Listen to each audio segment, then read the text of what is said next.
Okay, here we have figure 1, figure 2, and figure 3. And when it comes to answering these questions, it's always best to describe what you see. In figure 1, what we see there is that light is refracted. It bends away from the normal.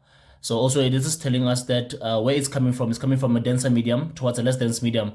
That's why it's bending away from the normal. And figure 2, what we see here is we have a refraction still away from the normal. But what is happening here is that the light ray is traveling on the boundary parallel to the surface of separation. And in that case, and the angle of refraction is 90 degrees there, as you can see there. In this case, the angle of incidence is called a critical angle. Figure 3, the light ray is reflected back into the original medium. In this case, we have a phenomenon called total internal reflection there. Okay. Now, 10.1.1 says, I give one word that describes the phenomenon taking place in figure 1. Figure 1, what do we have there? Light going from one medium to another and it bends. The bending of light as it passes from one medium to another, that is refraction. Refraction there, 1 for that. 10.1.2. Give the name of the angle C in figure 2. The angle of incidence when the angle of refraction is 90 degrees. The angle of incidence in the denser medium. Here, when the angle of refraction is 90 degrees and the light ray is traveling on the boundary, that's a critical angle. This is a critical angle. It's a critical angle, if you got that. 1.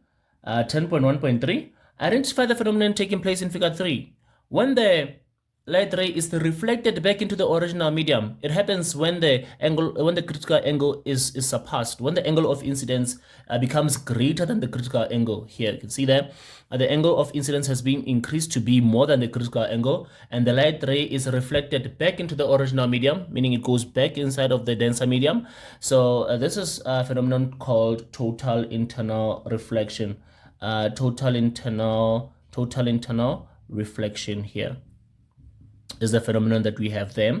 And then 10.1.4, give two conditions for the phenomenon in figure 3. Give two conditions for total internal reflection. One is that the light ray must be from a more dense medium. It must be from a more dense medium, and it must be traveling towards a less dense medium, so that we can get total internal reflection. The light ray must be coming from a more dense medium towards a less dense medium, and the angle of incidence must be surpassed. That means that the angle of the critical angle must be surpassed. Excuse me. I'm not surprised. The angle of incidence must be greater. The angle of incidence must be greater than the critical angle. And a critical angle, for us to get total internal reflection, the angle of incidence must be greater than the critical angle there. 2 marks for 2 conditions for total internal reflection there. 10.1.5, list 3 applications where the phenomenon in figure 3 is used in optical instrument. Then we have there, we can have periscope. Here we can have endoscope. We can have a periscope, endoscope, fiber optics. Can have fiber optics, telescope.